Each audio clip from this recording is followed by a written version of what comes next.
Good morning, good evening, and good night, folks. How's that for an intro? Do I have your attention? I am back, here in part 2 of my big old list where I rank and review 162 Soulsborne bosses from all 7 games. In part 1, I covered a wide range, starting with classic stinkers like the Bed of Chaos and Aldia, Scholar of the First Sin, then travelling all the way to substantially better bosses like the Bell Gargoyles and Storm King. And indeed, we made it from rank 162 to rank 95 in that last video. Although I did cover many great bosses in part 1, we're going to be talking about some of the really great ones here in part 2. Lots of distinctly high quality encounters, though of course, the absolute best of the bloody best will be found in part 3.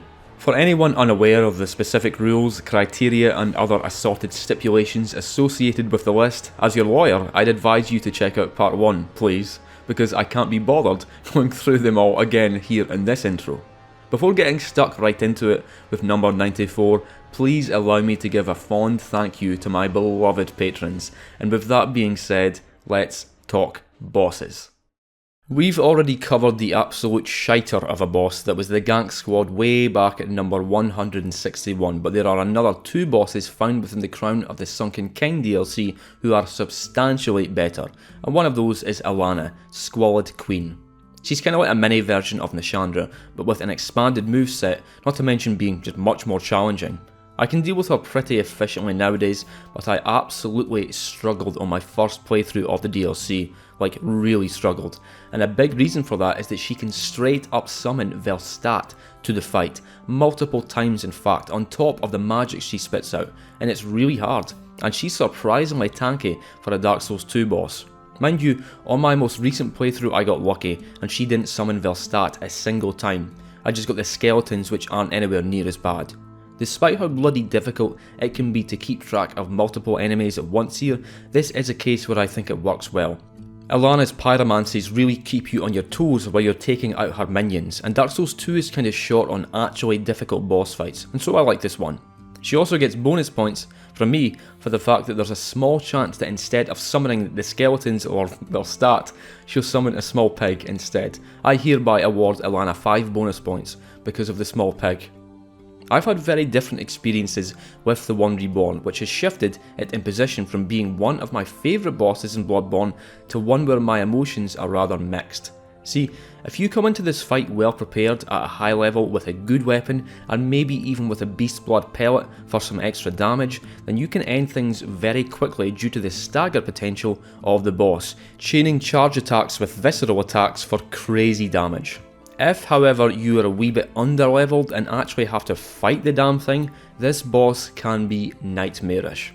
It can just be so difficult to actually get close to the thing due to it having a multitude of disgusting, often ambiguous limbs and appendages constantly kicking out at you, to the point where it can be hard to tell where you're supposed to actually hit it from. And these attacks really hurt, not to mention its ranged attack where it spawns a load of blood and guts on top of you.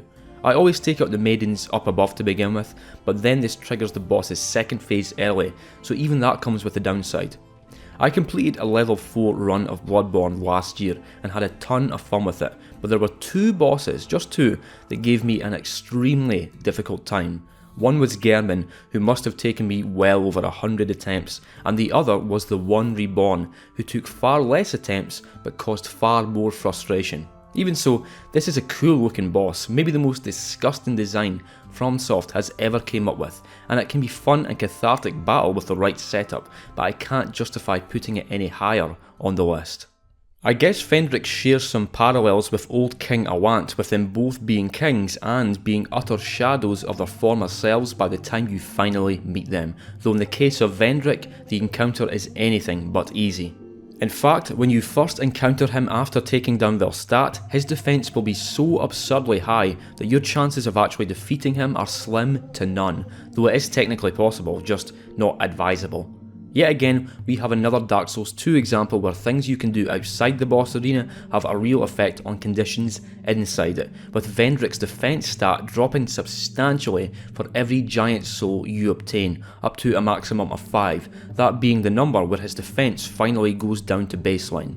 The thing I've always appreciated about Venric is that while his moveset is very limited and basic, he can still be really difficult. Just when you get cocky and think you've got the shambling hollow all figured out, he'll catch you at the tail end of one of his wide arcing swings and destroy your health bar, or surprise you with a long range jump attack from across the arena, and I really like that. It's just a large man carrying a large sword, swinging it from side to side with the occasional overhead slash, but it's still engaging, challenging and quietly emotional, the way he doesn't even react to your presence when you first walk in. Sick, simple fight.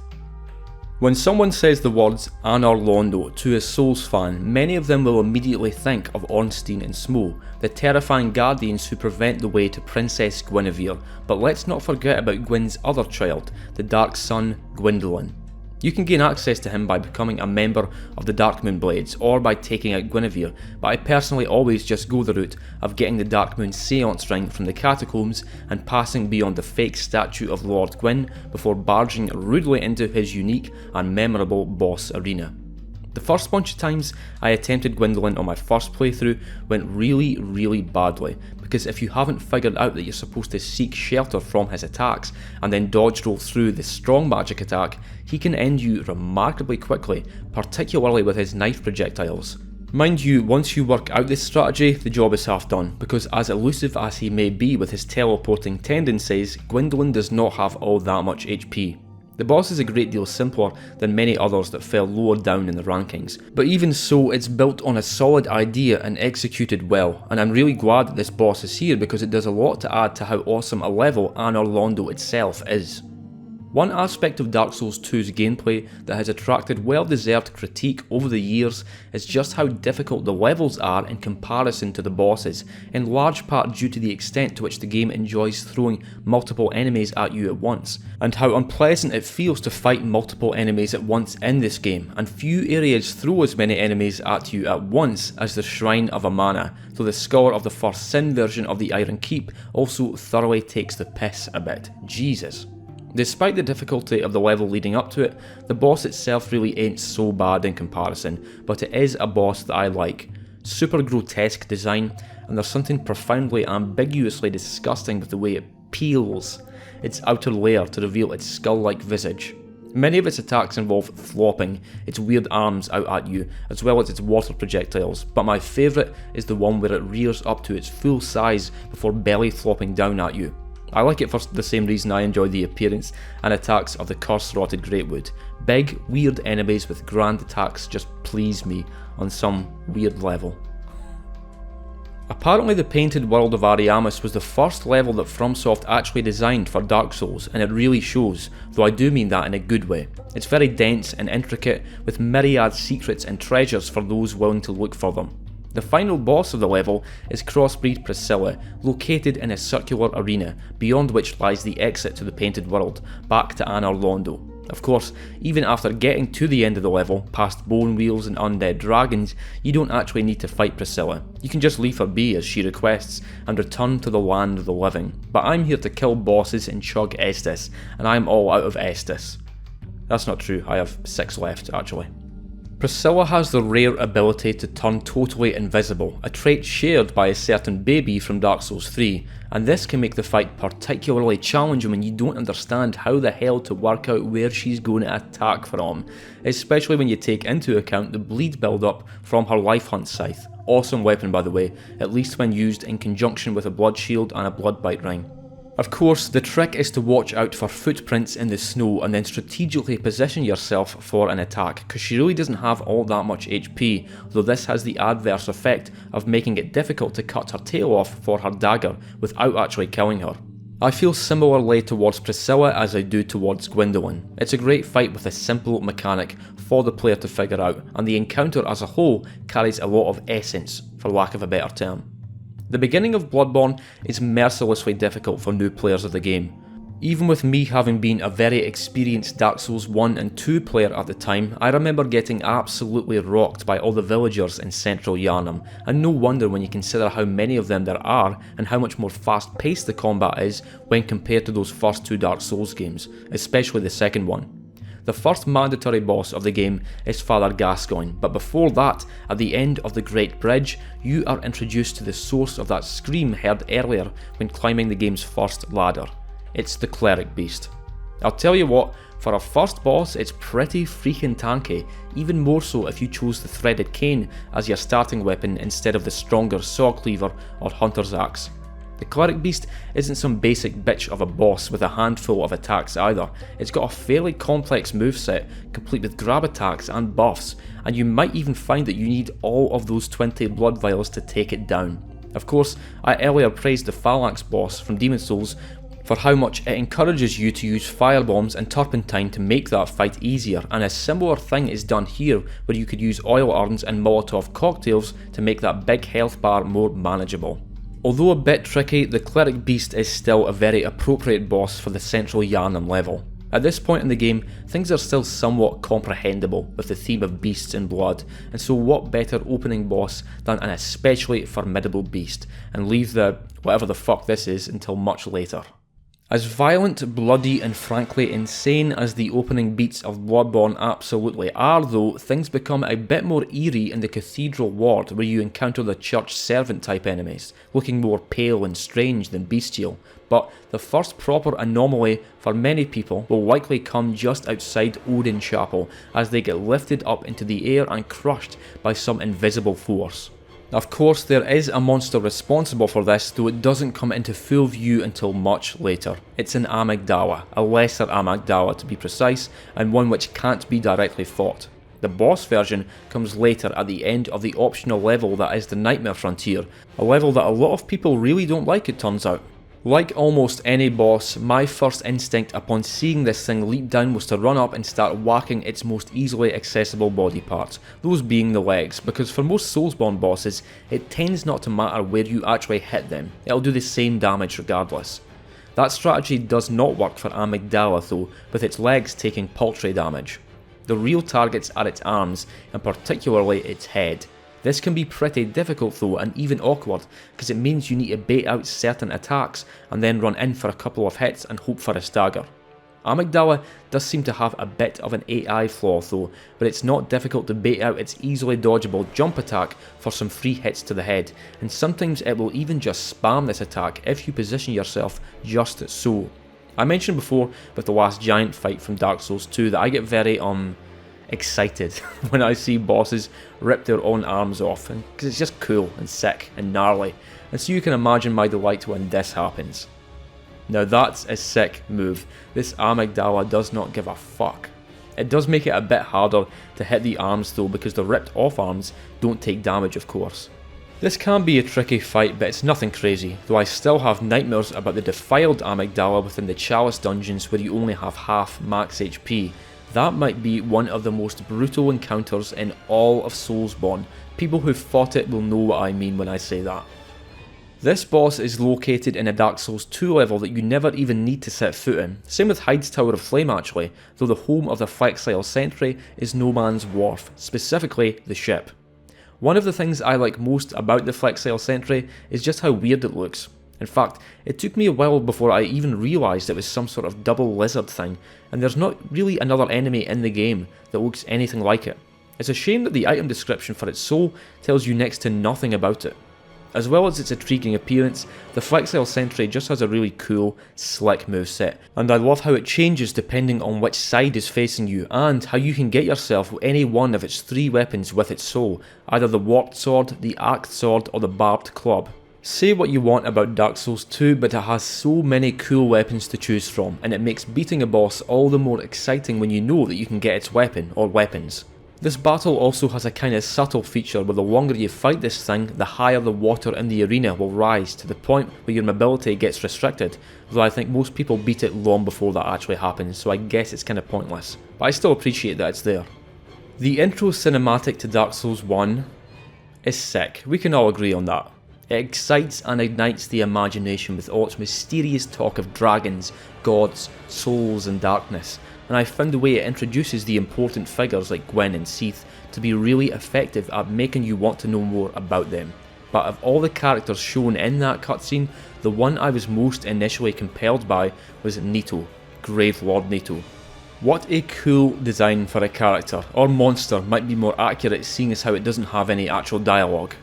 The actual fight with it has always been a bit of an eyebrow raiser though, because I'm sure I'm not alone in expecting a wee bit more.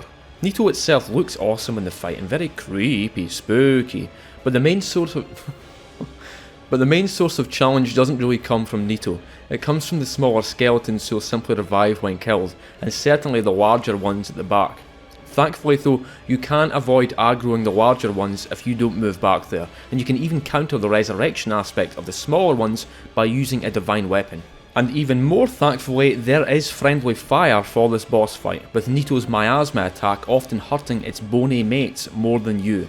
I guess it's Nito's speed that's its biggest weakness, because it's really not difficult to just get in there and lay into it and then get back out when the miasma attack is coming, though the delayed effect of its ground Gravelord sword attack with the woman's scream as an indication of when you should roll is genius, really adding to the horror and flavour of this spooky, silent being. My favourite part of the fight though is at the end when you see that it's not just some weird floating thing with a purple cape, but that it actually has a full skeletal body. I'm not saying this boss couldn't have been better, but I do still like it a lot. Next up we have the Rotten, a boss that actually has some distant relationship with Gravelord Nito to the point that if you beat it in New Game Plus, you get the old dead one's soul, referring to Nito. Now, the Rotten does not have as great a presence as the Gravelord, but nonetheless, it does have a rather unsettling design, and the moment when you realise that it is the source of all those statues throughout the gutter and the Black Gulch gives a welcome touch of depth to this meat monster. To fight though, the Rotten has always been a boss I've liked. Despite being so horrific in appearance, I've always found something enjoyably conventional in its moveset, which mainly consists of chops and slashes with its large cleaver or its free arm, though speaking of its arms, both can be cut off if specifically targeted, which is sick, but then they do grow back, which is also pretty sick. Unfortunately, both I and others have fell victim to some pretty questionable hitboxes from its grab attack, though as ever the adaptability stat likely plays some foul part in this. Like the old Iron King fight, there are fiery environmental hazards, but the difference is that these ones don't just kill you upon standing in them, and they're pretty easy to avoid, and so I like their inclusion. It's an extra element to be aware of whilst avoiding the big cleaver. Just a very solid boss that's fun to fight. What more could a girl ask for? Well, I guess this one might be a point of controversy in the comments section, but even so, at number 83, I have the Flame Lurker. Not that 83 is a bad place to be in this list at all, but I know that it is many people's favourite Demon Souls boss, one they'd put a lot higher, but not me. Its design is cool enough, but I've never really been all that taken with it. It's just never quite swept me off my feet, as it seems to have with so many others. I simply see the Flame Lurker as a solid enough boss that introduces a good bit of challenge to a game where the bosses generally aren't all that challenging. Mind you, I'd be lying if I said I was any good at actually fighting the Flame Lurker, because I'm not. I think it's the big explosion that accompanies many of its attacks that always throws my timing off, because the rolling and such in Demon Souls has always felt just a bit awkward to me, even in the remake. I'm not trying to make excuses or anything though, I'm not trying to blame the game. It's also surprisingly tanky for a Demon Souls boss, and pretty much the only one where I feel at a real disadvantage if I don't have a buff like a sticky white stuff, though as usual, a half decent magic build can trivialise the fight. The Flame Lurker has always seemed like a boss that I'm supposed to really like, but at the end of the day I just think it's decent. Maybe if Demon Souls was my first Souls game, I'd look upon its bosses with more fondness and appreciation, but I'm afraid Dark Souls was my first love, and so I'll take a Quelag over a Flame Lurker any day of the week. Mergo is a very mysterious character in Bloodborne who, although being very significant to the plot, is never actually seen, though it is heard, first faintly while exploring Yharnam after defeating Rom, and then strongly at the end of the Nightmare of Mensis, being guarded by Mergo's wet nurse, an enigmatic phantom of sharp blades and dark cloth. Difficulty wise, I put Mergo at around 5.5 out of 10, or maybe even a 6, if I was feeling generous.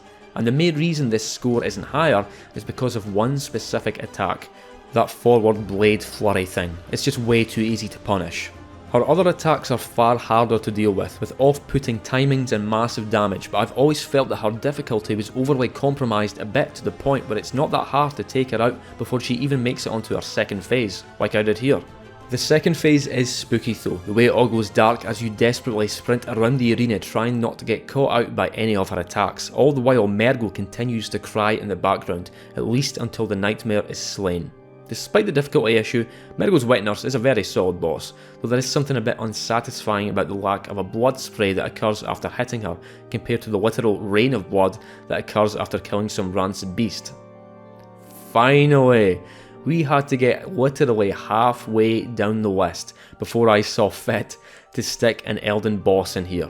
As much as I love Elden Ring, I don't think it's the greatest game of all time or anything, and I didn't think I worshipped its bosses so much, but when I was organising my rankings, I just couldn't bring myself to place any of them particularly low. But here we are, finally, introducing the Elden Beast. Now, the fight with the Elden Beast is technically part of the same larger boss battle with Radagon, even using Radagon's body as a literal sword. However, the two enemies are so utterly different in every way that I'm considering them separately. By no means is the Elden Beast a perfect boss, not even close. I mean, for a start, here are 3 flaws with the fight. 1, it's very mobile to the extent that a lot of the battle is spent trying to get to wherever it's moved to and spent dodging its many long range attacks. 2, it has one of the most bafflingly bullshit attacks in the game, that being Elden Stars, a move that is absurdly difficult to not take damage from to the point where it's nearly impossible, and the Elden Beast can even fire off 2 into the arena at the same time, not to mention its other ranged attacks which you can also use whilst you're trying to avoid Elden Stars. I did a level 1 run of Elden Ring last year and this attack absolutely drove me up the goddamn wall, to the point where I had to use some weird trick where you run counterclockwise around the boss's body just when it starts casting it to throw off its pathing. I am not a fan of this move. 3, the fact that you have to fight Radagon all over again if you die to Elden Beast might be a bridge too far. Radagon is a very difficult boss who's likely to require most of your skill and Crimson Flasks, and then you've got a whole other boss to beat on top of it that's also no pushover and will also require plenty of healing. Yes, you had to go through Genichiro every time before fighting Ishin's Sword Saint back in Sekiro, but you can quickly get to the point where that fight becomes trivial, which is not the case for Radagon. Even with all these critiques of the Elden Beast, this boss is just so fucking epic. It's one of FromSoft's coolest designs, looking like some sort of ancient astral amphibian, and its moveset, while admittedly obnoxious to deal with at times, is undeniably gorgeous and grand, from its wild looking Divine Punishment grab attack, to its Elden Ring ground attack, to its long range Divine Dragon-esque golden sword beams. What do you want me to say? Despite its flaws, Elden Beast is still kind of awesome, and I think it would be much more highly regarded by Elden Ring fans if only the game didn't force you to re-fight Radagon every bloody time.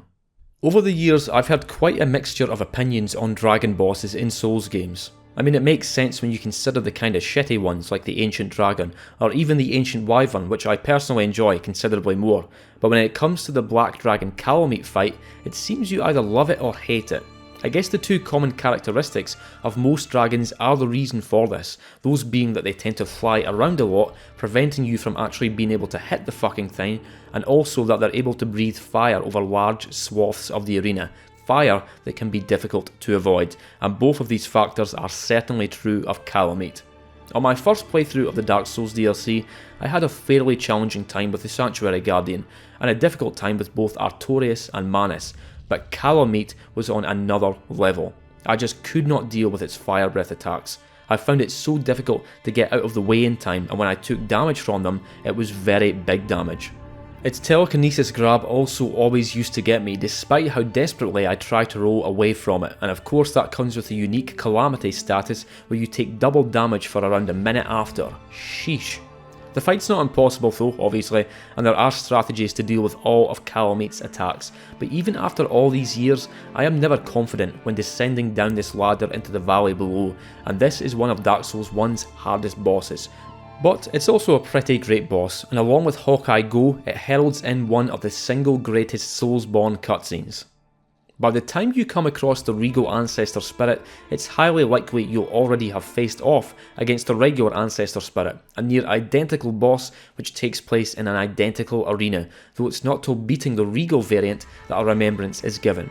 So There's the Regal Ancestor Spirit as an enemy, and then there's the Regal Ancestor Spirit as an experience. Mechanically, the enemy is quite interesting to fight against, but certainly not among the most engaging of Elden Ring bosses. But as an experience, when you take the gorgeous visuals and beautiful soundtrack into account, the encounter as a whole is straight up moving. And I think the nearly divine and, well, regal appearance of the Ancestor Spirit is made even more effective when you consider how frightening and monstrous so many of Elden Ring's other enemies and bosses are.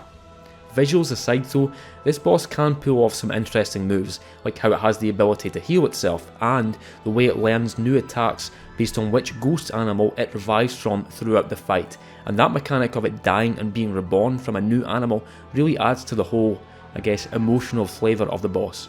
Like I said, mechanically it's a good fight, but the other elements of the encounter play a major factor in elevating it into something a bit special. So every now and then I'll get a comment about my distinctive accent. Most people don't seem to have any opinion of it, some people really like it, and a few people hate it. So for this next one, I'm going to try doing it as an American. Statistically, at least 80% of watchers have dropped off by this point, so why not? We're now past the halfway point of the rankings, and thus, while there were some great bosses already mentioned, all those to come are certifiably sick in at least some way. For number 78, I've got the Throne Watcher and Defender, the boss immediately preceding the fight with Nashandra, though thankfully you don't have to fight them all over again if you do die to Nashandra, unlike when you die to Ishin Sword Saint or the Elden Beast. The Throne Watcher and Defender actually shares a mechanic with the Witches of Hemwick of all bosses, hahaha, those being to defeat the other knight quickly after defeating the first. Otherwise, the first one will simply get revived, and this can happen ad nauseum, which is pretty rough when you consider the fact that this is a hard... that's enough of that. And this is pretty rough when you consider the fact that this is a hard enough boss already. I'm not normally a fan of being sandwiched by two enemies in Dark Souls 2, but frankly these two particular enemies are really cool. I love how the Defender is a bit slow and heavy, while the Watcher is more lithe and acrobatic, and how they both buff their weapons with lightning halfway through the battle, though I do think it would have been cooler if they'd both gotten different buffs, like maybe lightning and fire, or lightning and dark. While I have beaten them solo before, I do tend to summon an NPC phantom or two for the Throne Boys, because if you've been following their questlines somewhat, you can even summon Ben Hart and Vengarl for the fight, which again is very cool. Dark Souls 2 has really great NPCs with some of the best personalities and voice acting in the series, and I like that you can take them into battle here at the end. I've already covered almost all of Demon Souls' bosses by now, to the point where there are only a few left, but my pick for number 77 is the Penetrator, the level boss for 1-3, Inner Ward, which happens to be my favourite level in the whole game. Something I've always enjoyed about the Penetrator is that it's one of the most straightforward fights in Demon Souls. It's just you and a Dark Knight with a massive sword. Have at it. The Penetrator's attacks do have a distinct ferocity, dexterity and heaviness to them when compared to most other Soulsborne Knight fights, which is interesting considering this was the first Souls game. Bluepoint added in some very sick blood and fire effects to its attacks in the remake, though these were not actually there in the original, instead there was just a blue soul magic type effect before. As incredible as the Penetrator looks though, both it and its attack animations, I don't think I've ever actually died to it. I remember my first time fighting it after playing through 1-3, which can be a very challenging level, and I saw that intimidating cutscene and its crazy armour and massive sword, but then I actually fought it and turned out it was pretty slow and strangely easy. Even so, it's always been a really enjoyable fight for me and makes for a great conclusion to a fantastic level, plus seeing a fat official get penetrated at the start gives the boss extra bonus points. For sure one of Demon Souls' better bosses. As discussed, Bloodborne did have a single DLC, and oh what a DLC it was. But even before the release of the Old Hunters, there existed a disconnected location just a bit outside of Yharnam, past a broken bridge which always felt like some small DLC content that FromSoft just threw in anyway.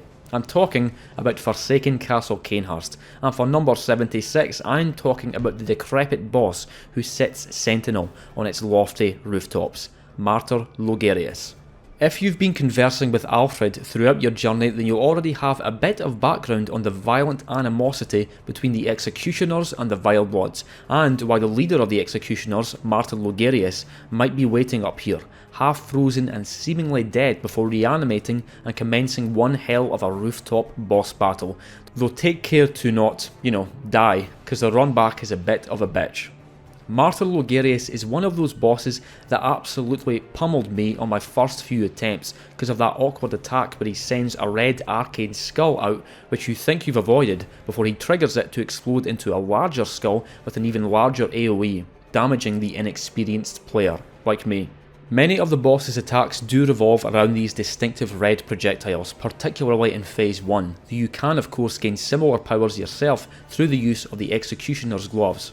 It's the second phase where the fight becomes much more melee oriented though, with Logarius getting far more up close and personal with violent slashes from both sword and scythe, and for as difficult as these can be to avoid, they're also what makes the boss somewhat manageable even at a lower level, because of course he can be staggered with a well timed gunshot, and the best time to do this is with his downward scythe slam, unless the camera fucks you over. Very sick optional boss from a sick optional area, and leading on to perhaps the single sickest questline moment with Alfred and Annalise.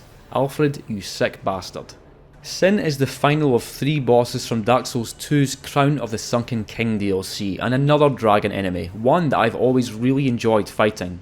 I like it when FromSoft experiments with different dragon types, and they definitely went on to experiment a lot in Elden Ring with dragons who spit fire, frost, magic and even rot. But before all that we had Sin, the slumbering dragon whose fire is infused with toxic and who seems to be made of stone. That stone part isn't purely aesthetic either, you actually lose 1.5 times the normal number of durability points from your weapon when hitting this thing, which makes the use of more fragile weapons like katanas more problematic, at least without the aid of repair powders and perhaps the bracing knuckle ring. I love the idea of a toxic dragon, and I think they executed the idea really well with Sin. I've never found it to be as intensely intimidating as Calamite, but it's certainly a challenging one nonetheless. Mind you, being a dragon, it does have a tendency to fly around a lot, and thus a certain portion of the battle will be spent running after it or simply evading its toxic fireballs or flying attacks. And just like Alana, who lies directly before it, Sin is pretty tanky, having one of the highest HP pools in the game at a bit over 10k. Definitely one of FromSoft's better dragon fights, and with a super cool design, and the stone skin element is a great touch. They could have just made it a visual design flair, but no, they actually incorporated it into the battle to make it more challenging, and I appreciate that. FromSoft, your hard work has not gone unnoticed. The Forbidden Woods is without a doubt the most confusing level in all of Bloodborne, perhaps a bit too confusing to be honest. I sometimes find myself getting a bit lost when wandering around Cathedral Ward, not to mention the research hall, but the Forbidden Woods is on another level, a vast twisted maze of serpents and swamps which prevents passage onto the secluded school of Bergenworth, where both Master Willem and Rom await. Before Bergenworth though, the shadows of Yharnam await, all 3 of them. This can be a very tough fight, or fairly manageable depending on how you approach it.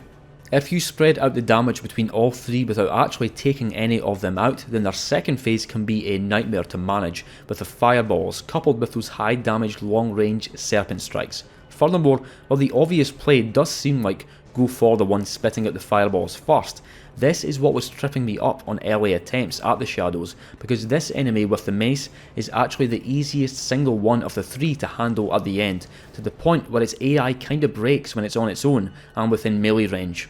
Like many of Bloodborne's harder bosses, it does throw you a bone with the ability to stagger them for critical hits, but even when you do land one for big damage, you know you've still got another 2 to deal with. Constantly moving around and gaining new attacks as the fight goes on, particularly the Serpent Summon attack when only one of them are left, which I've always found it difficult to consistently avoid, usually resorting to just panic rolling.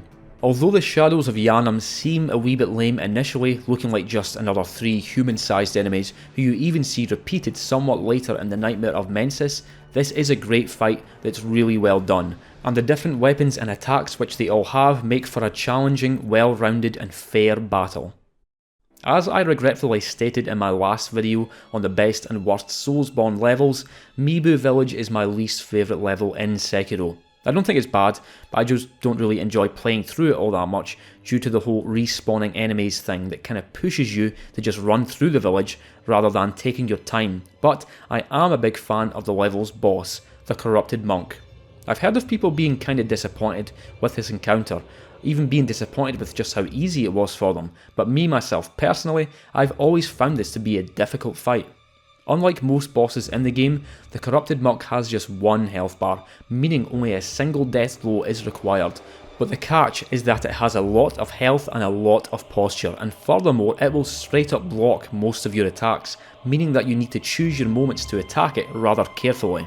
To put it simply, the Corrupted Monk just has an excellent moveset, consisting of extravagant combos and perilous attacks, both thrusts and sweeps. It's a straightforward but still very engaging fight where you just need to learn its attacks and how to deal with them, getting in scraps of damage when you can.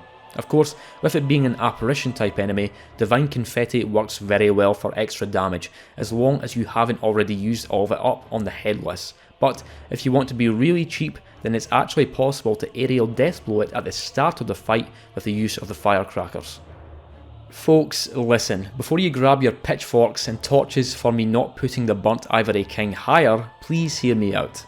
The Burnt Ivory King enemy itself is fucking excellent. He looks awesome, he has a killer moveset, his entrance is incredible, and the encounter is tense and challenging, all to the point that I'd like to place him a good bit higher. However, what I don't like is the near 3-minute melee with his burnt Lois Knights beforehand. Well, that's not strictly true, because I actually do like it, and I love the whole thing of travelling around Alien Lois beforehand to find all the Lois Knights so as to make the boss fight more manageable. It's brilliant stuff, but what's not brilliant is having to redo that first bit of the boss fight every single time before the boss actually shows up.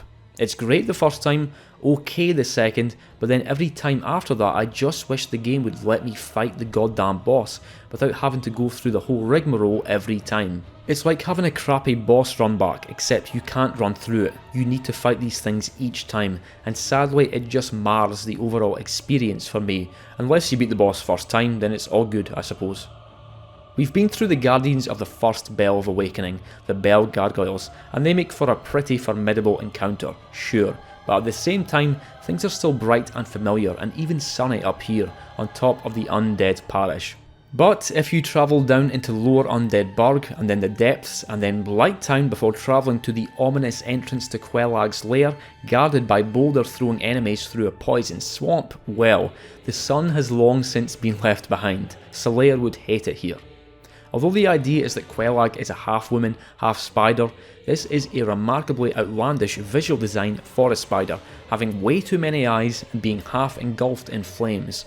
In fact, now that I think about it, the Quellag spider is kinda like a more alpha version of Rom. We of course already discussed Scorpioness Nazca, who appeared much further down in the list, and while that boss wasn't offensively bad or anything, it was rather uninspired. Quellag is way sicker though, and with a more distinctive set of moves.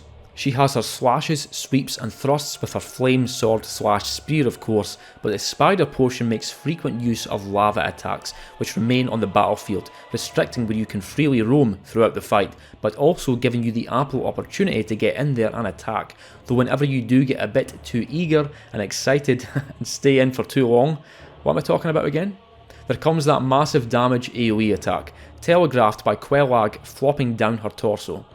Just like with most Dark Souls 1 bosses, Quellag is no issue for me to beat nowadays, but on a first playthrough she was a brick wall of difficulty, and the fact that you're cut off from everything down here in Blighttown with no obvious way back up to the surface makes it all the more desperate, especially if you're working with a poorly reinforced weapon and you didn't buy the smith box or repair box.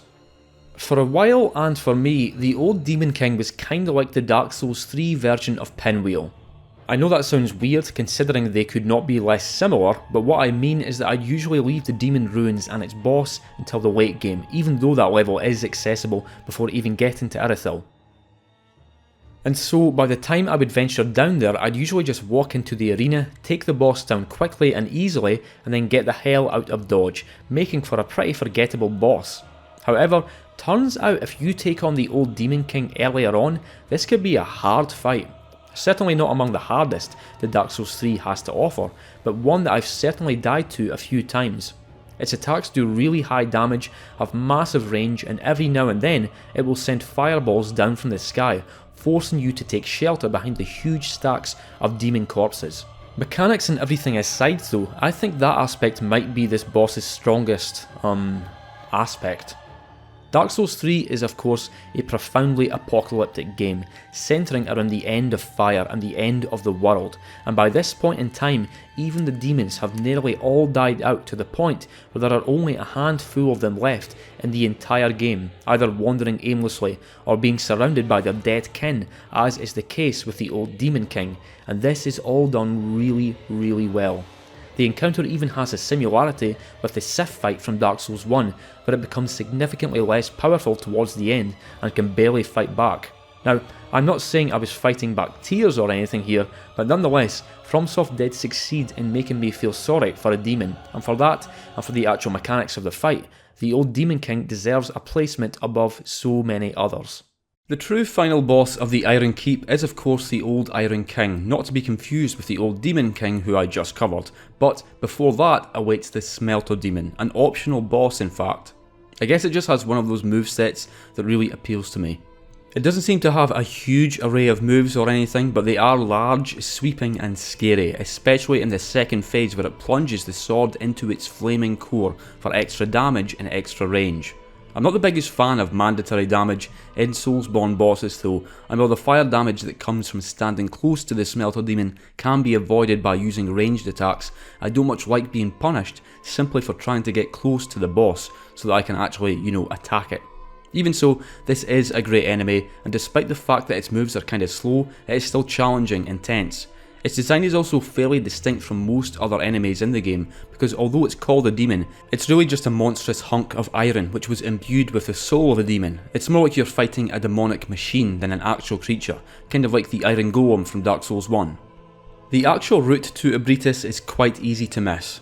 For a start, you've got to get to the upper cathedral ward, which is only accessible by acquiring an easy to miss key from Yahar Ghul, and then after defeating the celestial emissary in an arena which seems to be a dead end, you have to crash on through the window here and pass above the Grand Cathedral where you fought Vicar Amelia earlier, before descending down to the Altar of Despair where Ebritis awaits, the left behind Great One. For a start, Ebritis' design is fucking crazy. It looks like nothing recognisable with its corpse-like leathery skin and the bizarre tubes protruding from its face and head, if you can even call that a face. This is another boss that's a bit similar to the one Reborn, in that if you're buff enough, you really can destroy it at a good pace through well-placed blows to its head for staggers and critical hits. But when you actually need to contend with its moveset, it can be very challenging and intense, not least of all because Ebritis has one of the most difficult to avoid moves in the game with its charge attack. The hitbox really is kinda fucked with this one. A subtle and devious aspect of the second phase is the obscure sphere that covers the boss's body, which deals gradual damage when you step inside it, not too dissimilar to the way you take contact damage from the Smelter Demon actually. And then you've got the whole frenzy build-up thing. I remember finding Frenzy to be such a bullshit status effect because it kind of is, but then I experienced the Terror status effect from Sekiro, which is even worse. Back to Ebritis though, this is a pretty great fight, but it could have been better if it was only a bit less messy. The camera, not to mention the chaos of the boss's design, can make it a bit difficult to tell exactly what's happening at times. At number 67, I have saw fit to place the Archdemon of Boletaria himself, False King Allant. Yes, I know this is what many people consider to be the best boss in Demon's Souls, but personally, while I do think Allant is a good boss, in the context of the entire Soulsborne catalogue, he's nowhere close to being the best. And I don't even consider him to be the best boss in Demon's Souls.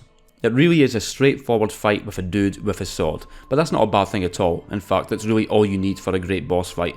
But I guess my main gripe with False King Allant is that while I've always considered him to be good, he's kind of underwhelming, both in terms of mechanics and challenge. I mean, I guess he is the game's most challenging boss, well either him or the boss who shall not be named, but in Demon's Souls, that's really not saying all that much. Beating him first try is very doable, especially with all the healing grass you're likely to have by this point. Also, I've always found his AI to be kinda scuffed, to the point where he'll sometimes just spam the same attack multiple times in a row, especially his big AoE blast, though turns out you can actually interrupt this attack, which I only recently learned. Even so, he shouldn't be able to just spam it like this, it's dumb. I get that this is one of those bosses that you're supposed to kind of worship, but I just don't. False King Allant is a good boss, but that's really as far as I can go in my praise, and to be honest, if he appeared in a different Souls game, he probably would have ranked a fair bit lower. Well, I've already covered the other 3 major holders of the fragments of the Dark Soul, and here at number 66 we have the only one remaining, and my favourite too, the Four Kings. There are a few noteworthy attributes with this boss. For one, the arena itself is deadly. Not deadly as in there are environmental hazards or death pits everywhere, but deadly as in it will literally kill you if you drop down here without wearing the Covenant of Artorias. Furthermore, there aren't 4 kings, there can actually be more if you take too long in taking them down, or even less than 4 if you're really fast. Also, this is one of the very few bosses in Dark Souls history where the most common recommended strategy for people who are struggling is to literally just tank the damage, specifically with the help of either Havel's set or the Stone Guardian's set, either of which will give you enough defense and poise to let you survive most hits and then simply top up on some Estus when your health gets a bit low. Mind you, this strategy works considerably less well on New Game Plus, and then beyond that it doesn't really work at all. Cheese strategies aside though, the Four Kings make for an intense and difficult boss, and a fantastic conclusion to the fantastic level that is New Londo Ruins. I used to hate this level for being so dark and difficult and spooky, but I've come to appreciate its atmosphere and layout much more since then, and how a whole other even more dangerous lower level is revealed after draining the water out into the Valley of the Drakes, which it directly connects to. I guess there's just one thing I'm really not a fan of here, and it pertains to their moveset, specifically the magic homing projectile. It just lasts way too long, to the point that even if you do avoid it when it first comes at you, it's just going to keep coming at you until you either get hit by it or block it. Apparently it does go away at some point if you keep avoiding it, but I've never seen that happen myself, it really lasts ages. Even so, iconic Dark Souls boss fight, and one of the very few where a separate cutscene triggers immediately as you deliver the finishing blow, making it feel that much sweeter. Now, it's entirely possible to defeat Sekiro many times and never fight Lady Emma a single time, instead having her as an ally throughout your entire journey, but if you're going for the surer ending, which also happens to be the easiest ending in the game and one which straight up cuts the game short, then Emma will step in to take Wolf down, due to him having given in to the demonic evil brewing inside him. Although she's not the true enemy of this entire boss encounter, with the subsequent fight being with Ishin Ashina, Emma is still a formidable opponent with a distinctive and surprising fight style, moving very quickly around the arena and making use of techniques like the Ashina Cross, no doubt taught to her by Lord Ishin, though she also has moves that are similar to those that Genichiro uses. Emma isn't the most difficult boss in the game, but she's not supposed to be, with this fight being more of an emotional precursor to the true fight with Ishin Ashina, just like how Genichiro is before Ishin Sword Scent. Her posture and health are quite low and her attacks aren't too difficult to learn, but it's designed this way for you to quickly get good at dispatching her quickly so that you're thoroughly warmed up for the real adversary. Mind you, I'm still not too sure exactly how I feel about the whole newer FromSoft trend of making you fight 2 bosses in a row, but it certainly feels more reasonable here than it does with the fight with Radagon than the Elden Beast. Lady Butterfly's whole shtick is the use of illusions to dazzle and confuse. You get warned of this by the fallen Harate samurai just outside the hidden temple, but it's not until phase 2 of the fight where you actually witness these illusions. I mean, I guess her greatest trick is making you think that she only has one single health bar, but sadly not. She's got another one up her sleeve, not to mention the ability to summon spectral minions to distract you while she zips and flips around on near invisible wires up above before descending down for a series of deft kicks and combos. This is also one of the first bosses you face, but it's advised to partially deplete her health and then go for her posture, so as to slow down her posture regen rate. As with many of Sekiro's bosses, you really can't get into a great rhythm with Lady Butterfly, though she does frequently break up the dance by flying skyward, but then you can always counter these with a swift shuriken for some bonus posture damage and a couple of free hits. Similar secret weaknesses also appear elsewhere in Sekiro, and it rewards the experimental player who likes to make use of the myriad shinobi tools on offer instead of solely relying on your sword. Great fight with a variety of tricks and surprises, and while challenging, it's not as mercilessly difficult as several of the game's other bosses. While Demon's Souls is not my favourite Soulsborne game, I have always liked how each of its 5 worlds differ so much in atmosphere and level design, and that with the exception of the fat officials who appear in both Boletaria and Stonefang Tunnel, every world has its own distinct enemy types, and indeed, the same is true of the Shrine of Storms, who has some particularly distinctive enemies and bosses. We've already covered the Adjudicator from the first level and the Archdemon of the world, and now we have the old hero who appears at the end of the world's second level. Really unique design for this game, to the point where the only other being who even vaguely resembles the old hero is Old King Doran, though Doran does not match the enormous size of this boss. Not too sure why there's that constant yellow glow around the boss in both the original and the remake, but whatever it's intended to signify, it really does add to the memorability of its design. Once again we return back to the concept of Demon's Souls bosses being puzzles to be figured out, because the old hero is in fact blindfolded, which when combined with the Thief's Ring means that it cannot detect where you are, significantly increasing the randomness of its attacks and kinda trivialising the fight. You really don't have to use this strategy, it's not like it's the key to evening out the playing field, but regardless of whether you take it on conventionally or use rather underhanded tactics, this is a great boss, and even when it's blindly thrashing around and slashing throughout the arena, the old hero still manages to remain intimidating thanks to that distinctive yellow glow and his frequent screams of rage. While I'm certainly not saying it's the best boss in Dark Souls 1, I will say that the Iron Golem is one of the most enjoyable to fight. Lots of bosses have great intro cutscenes, hyping you up for the battle to come, or maybe even providing you with some interesting dialogue to expand on the boss's character, but sometimes you don't need a damn cutscene.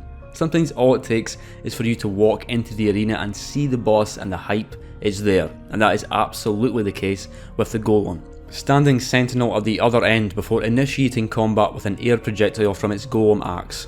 God damn, what an awesome design for a boss. It's not just the way it looks that makes me enjoy it though, because it's a pleasure to fight too, a sheer pleasure. Having a range of simple attacks that are fun to learn and counter.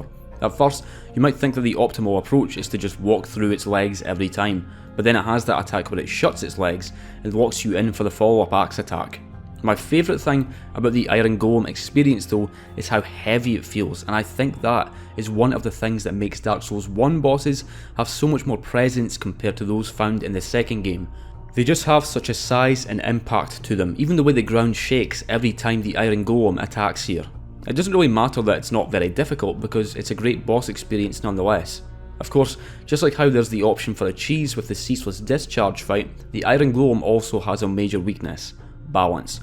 After its legs have taken enough damage, it will begin to stumble, leaving it completely open to attack, after which it will either fall down again, leaving it even more open, or if it's situated on the narrow part of the arena, it will simply fall down for an easy instant kill. While I do appreciate that they added in this alternate strategy to win the fight, it's also a bit misplaced because the Iron Golem really isn't a challenging enough boss to justify it. In fact, when I fight it, I specifically make sure to not have it fall off the sides because I'd rather just fight it straight up. Awesome boss though, and it's a shame they never brought back its armour or weapon for Dark Souls 2 or 3. Gyobu Oniwa is kind of the first proper boss in Sekiro. I mean, you do fight Genichiro in the tutorial, but even if you win that fight, you still lose. There's also the ogre located in Ashina outskirts, not to mention a couple of particularly powerful samurai, but I'd class these more as mini-bosses, as challenging as they may be. There can be no doubt that Gyobu is a proper boss though, that much becomes obvious right as he politely introduces himself. What an entrance. Back when I first saw trailers of Sekiro and saw my first glimpses of this boss upon its horse, I wondered how well that was going to work in a FromSoft game, having a moving entity with an additional entity riding on top of it, each with their own animations, but turns out it works really well, because this boss fight ended up both looking and feeling remarkably smooth, though it can certainly make for a tough and intimidating early encounter. I've always considered Sekiro to be a brutally difficult game. I'm good at it these days, but that's because I've played through it many times and so have a good knowledge of enemy attack animations, but back on my first playthrough, I had an incredibly hard and often unpleasant time, certainly on the bosses but especially on the mini-bosses. Gyobu also gave me a run for my money, particularly with the exaggerated attack wind-ups, where the animation often starts a full second or two before the hitbox actually comes. which I consider to be the basis for a lot of Sekiro's difficulty. But even so, it just makes it all the more satisfying when you finally figure the timings out, and why not squeeze in a few cheeky hits with the shuriken wheel from range. Great early game boss with a nice wide open arena to make use of, and the game even makes use of the same arena later on in the infamous Demon of Hatred boss fight, which, spoiler alert, I really like. At number 60 we have Morgott, the Omen King, the level boss of Leyndell, Royal Capital. This is a boss I used to have a much higher opinion of than I now do. I mean, I still think Morgott's great, otherwise I wouldn't have placed him as high as 60, but even so, I do have a couple of issues with his design. Morgott as a character is incredible, and the cutscenes where he appears are among my favourite in the game, back when you fight him before Stormveil and in Leyndell. And then there's his incredible dialogue during his transition to phase 2, and Jesus, that is one of the best looking weapons in all of Soulsborne. I went for an arcane dex build on my second playthrough of the game just to try it out. As far as my issues with Morgott though, well, the times I enjoyed the fight the most were when I didn't really have to fight him that hard. It's commonly agreed by many that there are balancing issues in Elden Ring, where if you've been diligently exploring in the previous regions, by the time you get to Altus Plateau everything can feel too easy, as if the devs didn't quite account for this, and the same thing holds true when facing off against Morgott. When I'd get to him I'd be getting hit a bunch, but it just didn't matter all that much. I had enough health and crimson flasks to win the war of attrition and enjoy the awesome spectacle of his huge array of golden attacks and extended combos. However, it was when I took him on during my level 1 playthrough that I realised that I didn't like this boss quite as much as I thought I did, because now I actually had to fight him and really learn his combos and not get hit, and sadly I did not come away from that with the same appreciation for the encounter. Elden Ring really upped the overall difficulty compared to the previous games, but at the same time it gives you a plethora of powerful skills and tools to level the playing field, but when you dispense with those tools and have to fight its bosses raw, those massive attacks and never-ending combos can stop being quite so attractive, instead becoming just frustrating to try and deal with. I'm aware that my reasoning here doesn't quite seem sound, because it's like I'm trying to say that playing at level 1 is the standard for which bosses should be judged, but that's not quite what I mean. I just mean that my level 1 run actually put me in tune with Morgott's mechanics for the first time, and those mechanics weren't as sound and satisfying as they'd first seemed. Mind you, I still have Morgott at number 60, which is a fantastic placement, so I don't think it's a bad boss or anything. Maybe I just need to get good.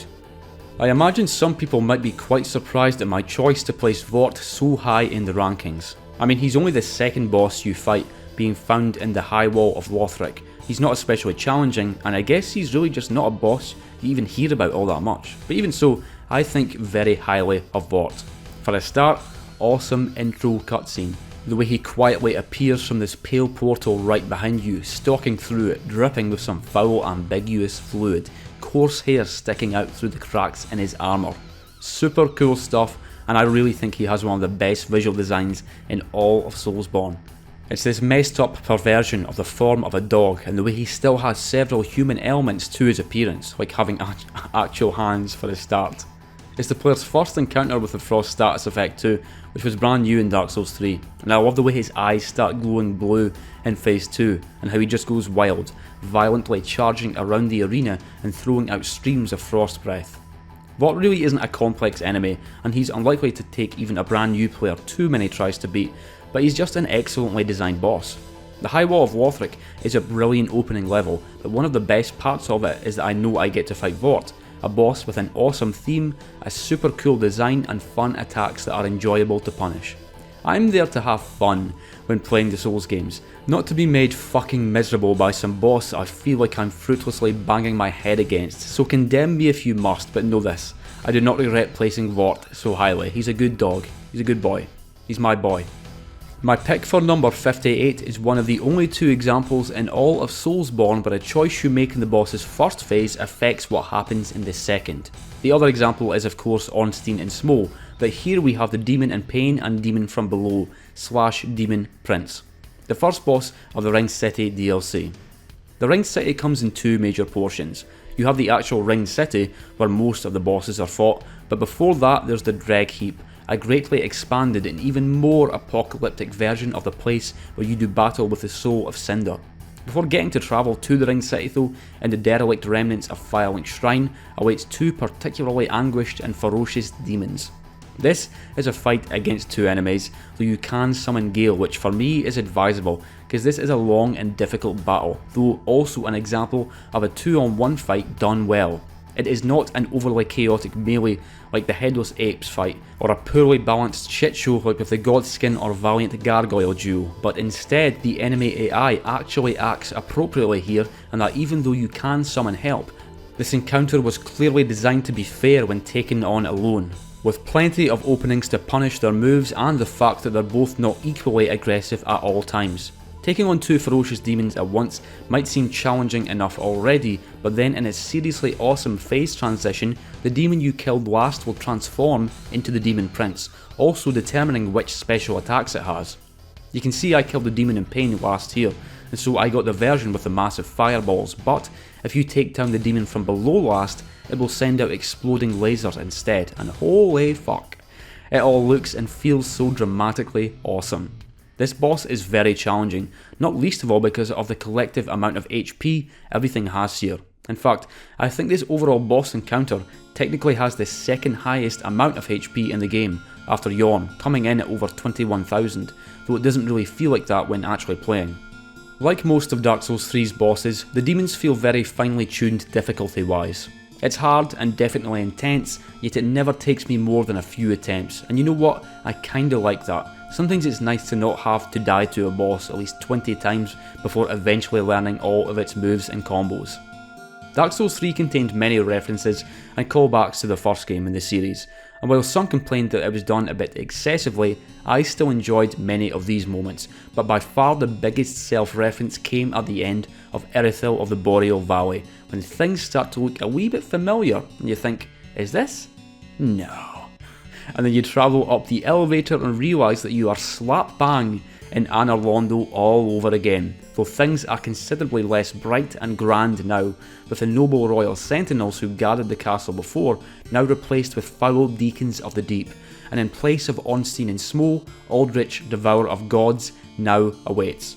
And as if Anor Londo itself wasn't a big enough callback, Aldrich has taken on the aspect of two major bosses from the first game, those being Gwyndolin and also Nito, with the blade of Aldrich's weapon looking like the Gravelord Greatsword. It's not just Aldrich's appearance that pays homage to Gwyndolin though, because he also makes use of that same violet dark moon magic, though at close range he'll resort to exaggerated sweeps of his Gravelord glaive, which takes on a fire aspect in the second phase.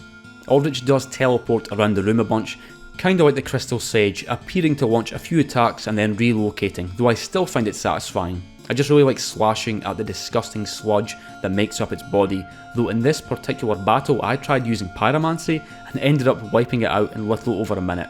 The one attack of this boss's that I've never really liked though was the arrow attack.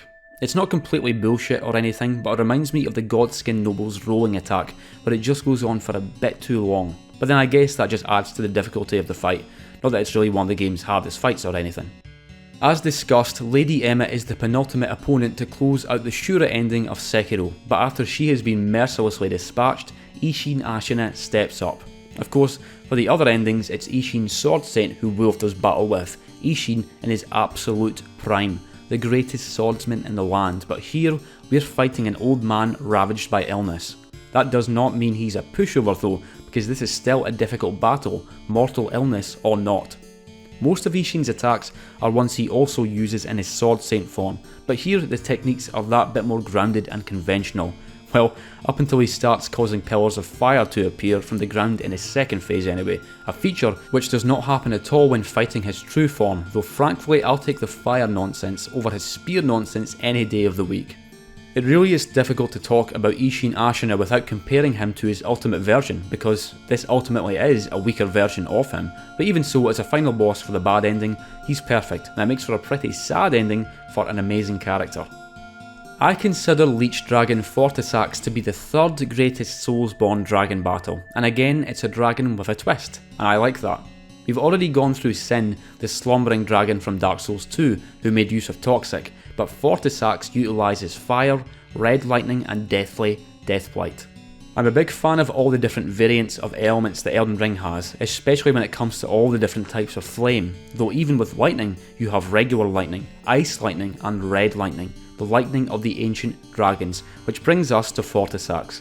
This is an optional boss of course, accessible by finishing up the Prince of Death questline and entering into his dream, where the Leech Dragon itself awaits beneath a nightmarish skybox with the unsettling appearance of ulcerated dead flesh.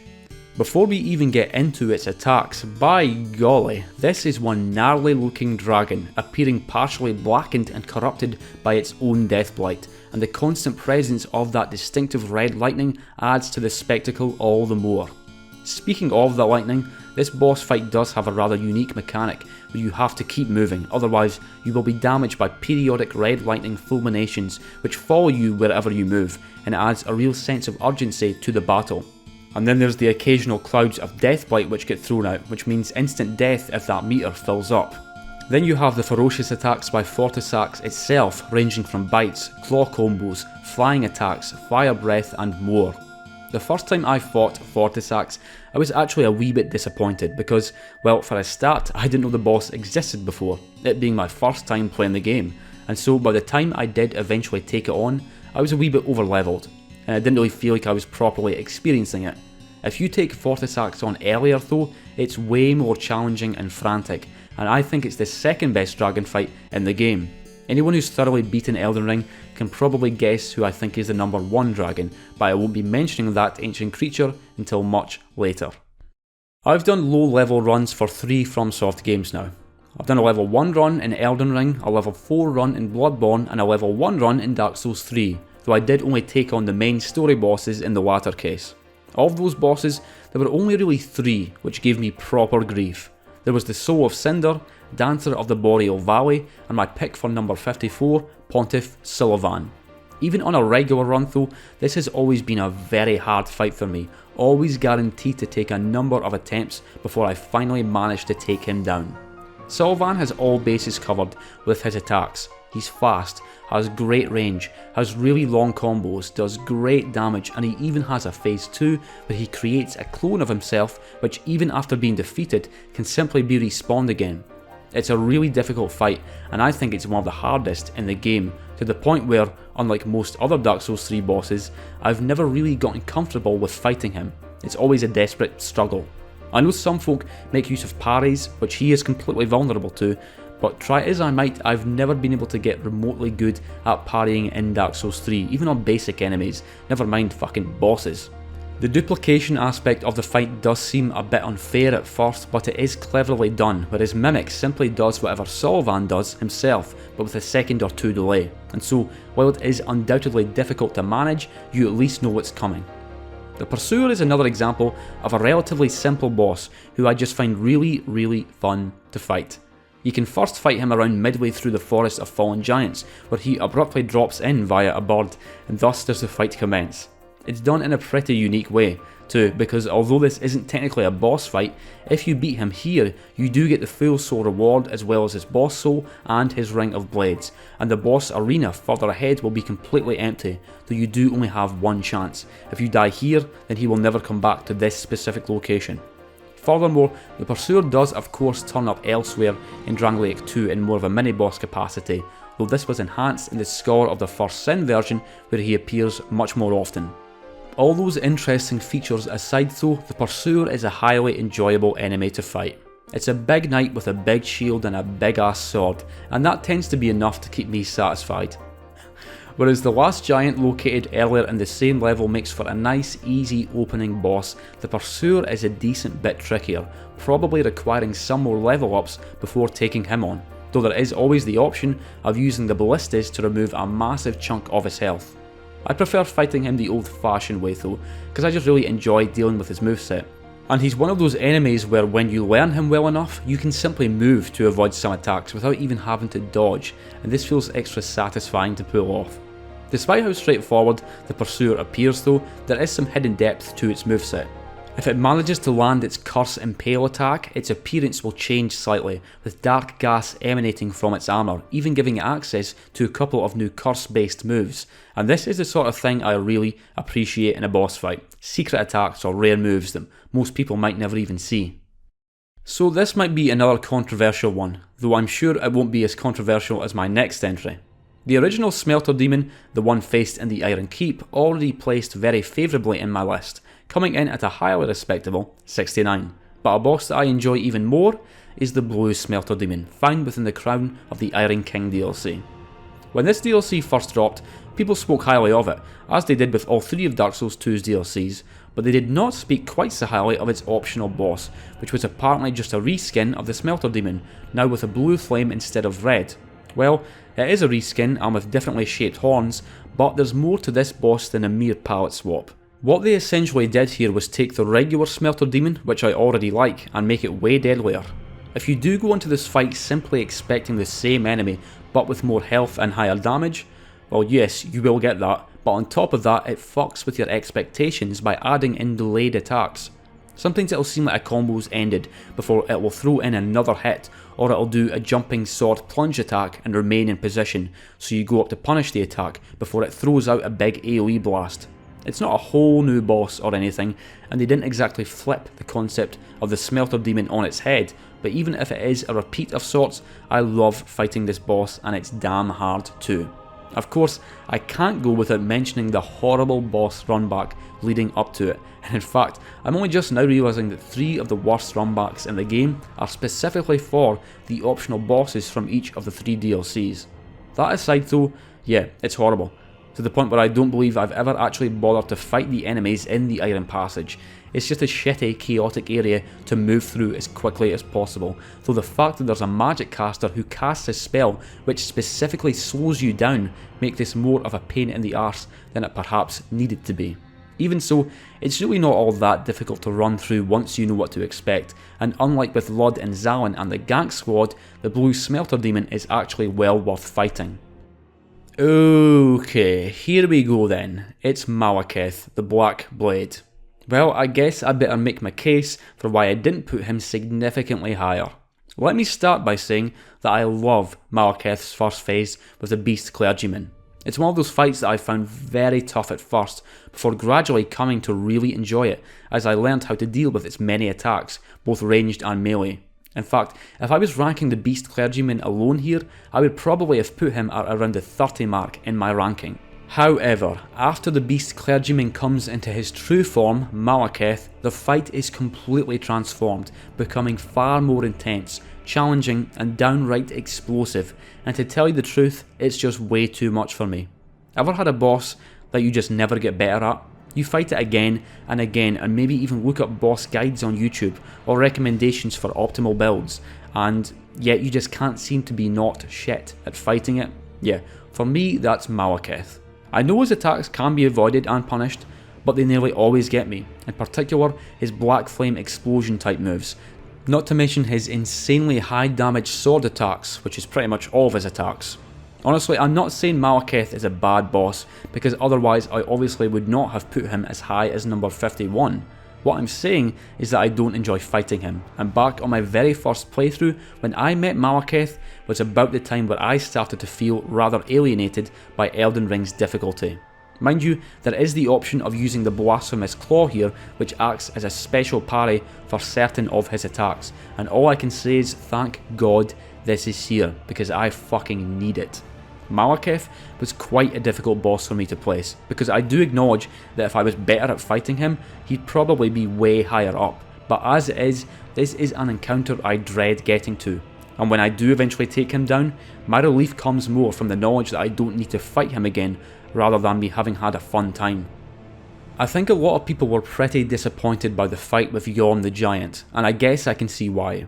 I mean, it is a gimmick fight, and when you first see the sight of him in the game's opening cutscene, you might be hoping for a certain type of fight, something really special, not necessarily a battle using the same Storm Ruler gimmick that first appeared in Demon Souls, though in a game so filled with Dark Souls 1 references, it was nice to see a Demon Souls one. Even if it's not a straight fight as such, I love this boss encounter.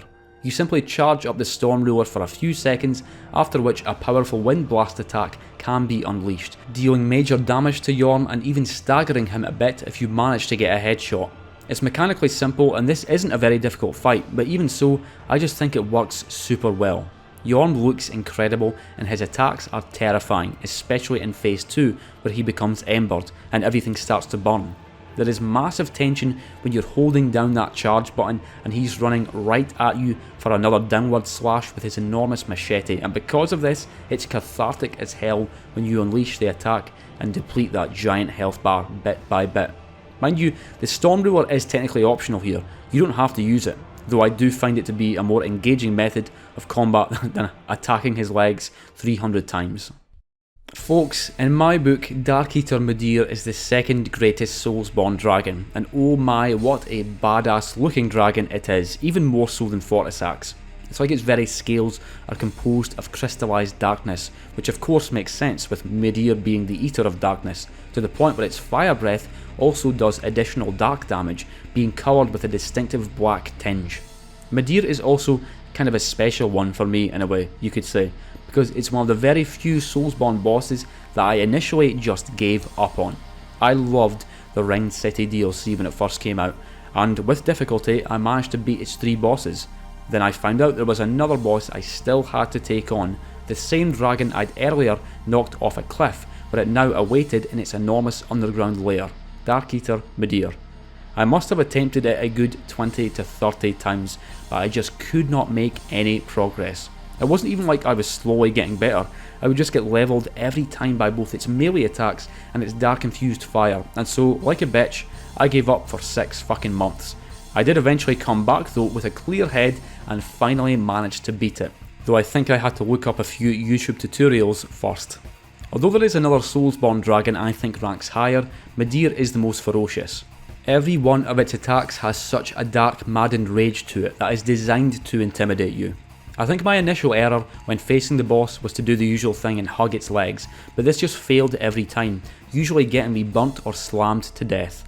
I had considerably more success when I remained more in front of it to bait out favourable attacks before going in for a few shots to the head, and if you do prioritise attacking the head, the game grants you a gift and Midir gets staggered, allowing for a massively damaging critical attack, which you don't get if you just go for the legs. Really difficult dragon fight, but really well done, and as far as the Dark Souls trilogy goes, Midir really is the ultimate dragon. And finally we have the first occurrence of what I consider to be the best boss from its particular game. It's the Tower Knight. That's right, the Tower Knight. As was discussed back when I covered the Iron Golem fight, I can't get enough of big, heavy bosses, and they don't come much heavier than the Tower Knight, that ironclad demon waiting at the end of Boetaria's second level. The format of this fight would of course go on to be repeated somewhat with Bloodborne's The One Reborn, though I much prefer it here in the original. I'll admit that clearing the archers on the top does kinda feel like busy work, but even so I wouldn't change it. It's once they're all dead and gone that the true battle truly begins though, because now you've got the Tower Knight's massive shield slams and spear thrusts to contend with, and you even take damage from getting in the way of its short hops back.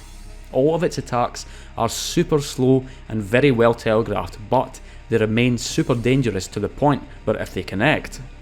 The mechanic for actually beating the Tower Knight is very visually satisfying too, as you hack at its ankles, yielding sprays of blue soul power each time before it topples over to allow for some real damage to be dealt to its head and body. The Tower Knight is a lesson on how big bosses should be done. Sure, make them slow, make it so that their attacks are easy to read, but also make them dangerous, and for God's sake, make it a damn spectacle. I guess you could say that Lawrence is Bloodborne's version of the Blue Smelter Demon, also being a reskin of a base game boss that appears again in the DLC, and the similarities do not end there, because just as the Blue Smelter Demon attracted its share of criticism, so did Lawrence. Even so, I've always considered the fight to be excellent, and while it is very difficult, I've also found it to be very rewarding. The first time you see this flaming beast, it's totally non-hostile, laying in the nightmare version of the Grand Cathedral, and you can't even attack it here. It's only upon returning with Lawrence's skull, however, that the fight begins, with the skull rousing Lawrence from his stupor. This boss mostly plays out like the Cleric Demon fight back in Central Yharnam, except like the Blue Smelter Demon, it has way more health, does way more damage, and has some extra moves, all with an added fire effect too, of course, complete with the occasional explosion. This fire effect truly comes into play in Phase 2 though, this being where Lawrence shows that this isn't a mere reskin, having a whole other form with completely new attacks, and being made to make cocky players fall apart as the boss spews fire and desperately claws and drags itself along the floor of the cathedral. As I've previously stated, there are certain bosses that I can never get significantly better at, like Malekith. Sure, I always beat them in the end, but I never attain true confidence with them. Then, there are other bosses where I get destroyed at first, then again, and again, and again, except instead of remaining shit at fighting the boss forevermore, I consistently find myself getting better each time, to the point where when I do eventually beat them, I could probably go for a round 2 right there and then, and beat them all over again, and the same is true for future playthroughs. Well, this is what happened to me when I first fought Lawrence. Yes, I found him super hard and had to make many a run back from the chapel then up the stairs past the boulder and that terrifying executioner thing, but the process remained satisfying the whole way through and never overwhelming. It's hardly the most original boss in the game, but I'm glad they included it in the DLC nonetheless. I know I placed a lot of Dark Souls 2 bosses very low down in the list, but I assure you it was not done out of any malice, because folks, it will be my pleasure to present several of the game's bosses that I think far more highly of, starting with the Lost Sinner, a holder of one of the game's 4 great souls. It's not just the Lost Sinner itself that I love, but also what you can do directly beforehand to make the fight that bit easier. If you picked up the Bastille key earlier in the level, then the doors at either side of the fog wall can be unlocked, allowing you to ignite the oil there. At first it's not at all clear what it will even do, but upon entering the arena it is fully illuminated, giving you a better view of the boss and allowing you to target as normal. Whereas if you take it on in the darkness, your lock on range gets a big nerf. Even though the Lost Sinner is by far the most grounded of the 4 great ones, essentially being a masked woman in chains compared to the giant spider, giant demon and giant corpse creature that makes up the other major bosses, I have always considered her to be the most interesting and enjoyable to fight. For one, her hands are literally manacled together throughout the whole battle, adding an extra bit of badassery to this enemy, because as challenging as she already is, it implies that she would be even more so if she wasn't partially bound up. Even with his physical restriction, there's this really enjoyable style to the Lost Sinner's moves that makes her a joy to fight for me. Her swings and stabs are all super well animated, and I also enjoy how mobile she is, jumping around the arena and delivering thrusts from behind. Thrusts from behind, eh? Again, hardly the most outlandish enemy design in the game, and she certainly doesn't have the most outrageous moveset, but still way tighter in execution and style than most of the game's other bosses, and there's even a brief cameo with the Chaos bug from Dark Souls 1, not that I'm particularly happy to see it again after how it treated me on our last encounter. The Corrupted Monk scored very respectably in my list at number 73, because I've always had a lot of respect for the difficulty of the encounter and how distinctively stylish her moves are, but the true version of the monk exceeds the former in several ways. Yes, it is a repeat of an earlier boss, but instead of being an apparition, it's the real deal, and instead of having just a single health bar, it has 3, and with more tricks up her sleeve, not to mention an entirely new and more horrific phase where a fucking centipede spouts up from her neck, not entirely unlike a certain Guardian Ape boss from earlier on in the game.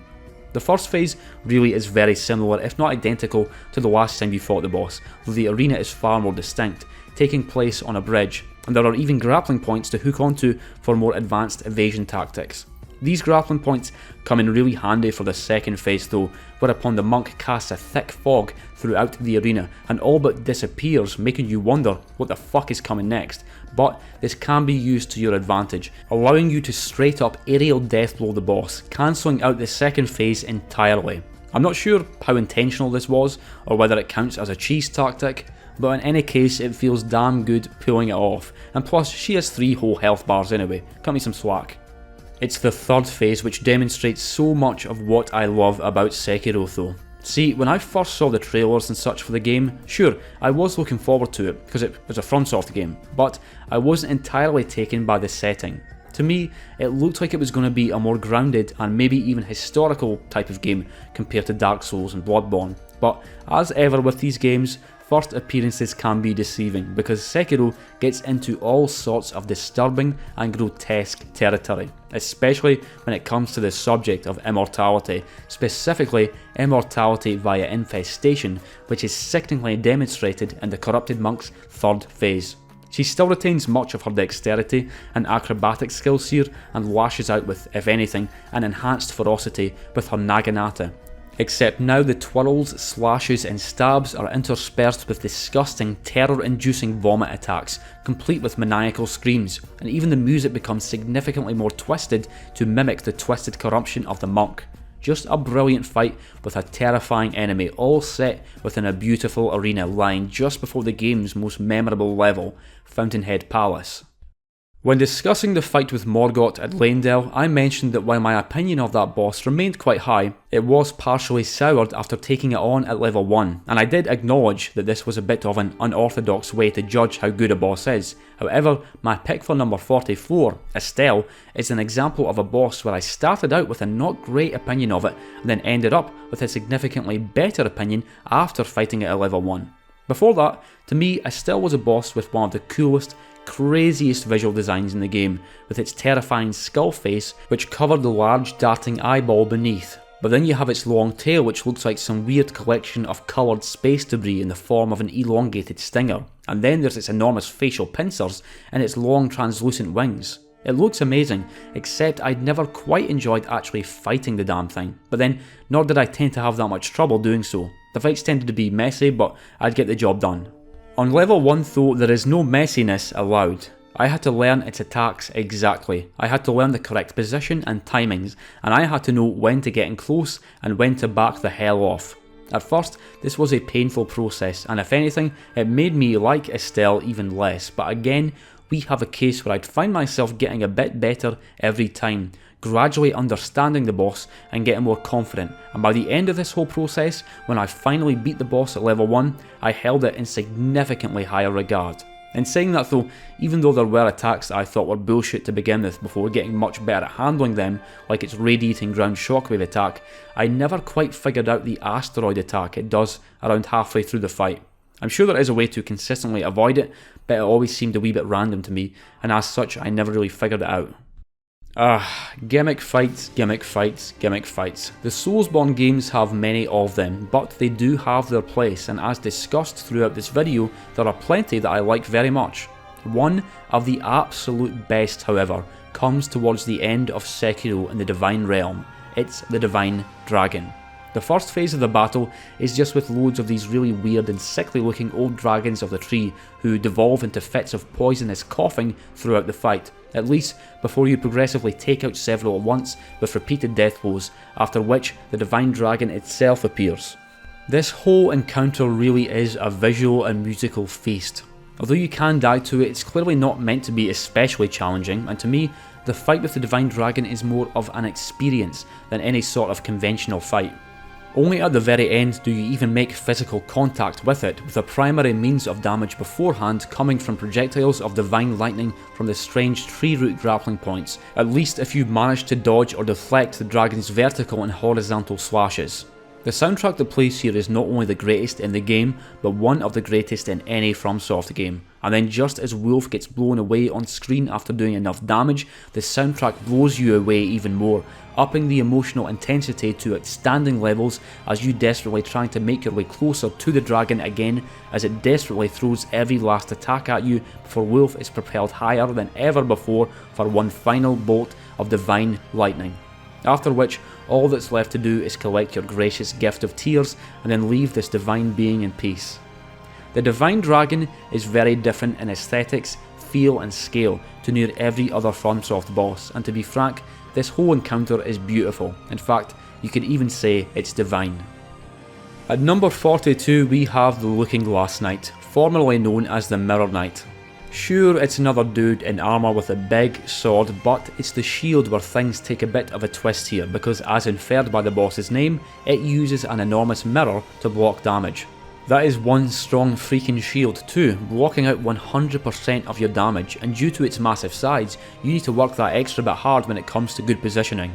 By the way, I doubt the Looking Glass's design was actually inspired by it, but its helmet has always reminded me of one of the fighters from the movie Gladiator, and there really is a distinctly Roman aesthetic to the boss's armour. Not only that though, but there's an extravagant grace to its moveset, which gives it that heavy, impactful feel that I think so many of Dark Souls 2's bosses kind of lack, though that just makes me extra appreciate the ones that do have it.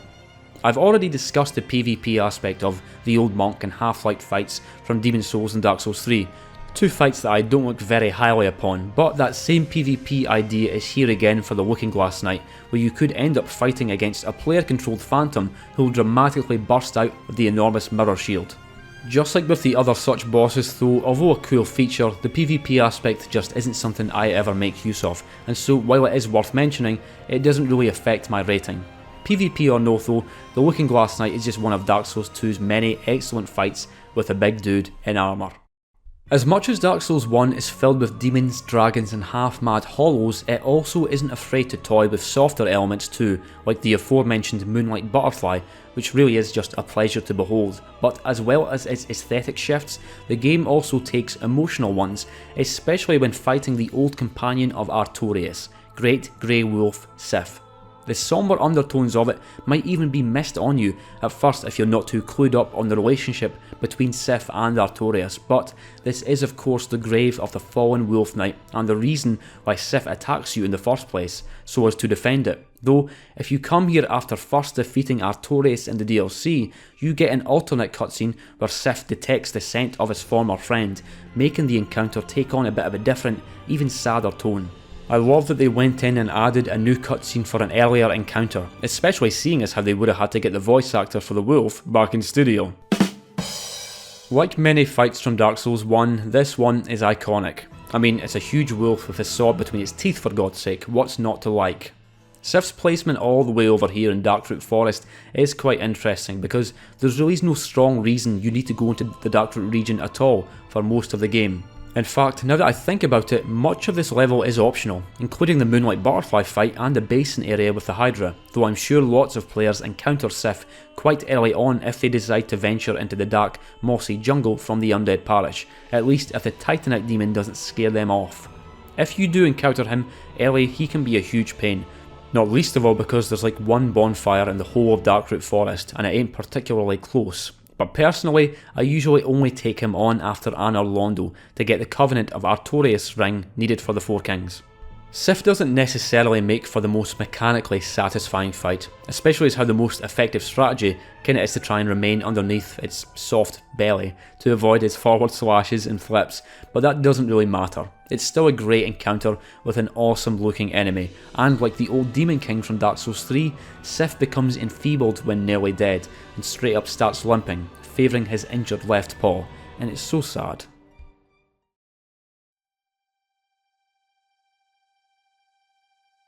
And there you have it folks, we covered some amazing bosses, going from Ilana at rank 94 to Mr. Woof Woof at number 41.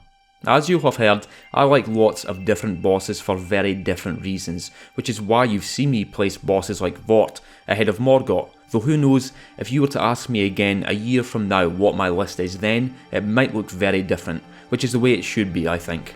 In part 3 I will be covering the best bosses that Soulsborne has to offer, counting down from rank 40 to the sacred rank 1 spot.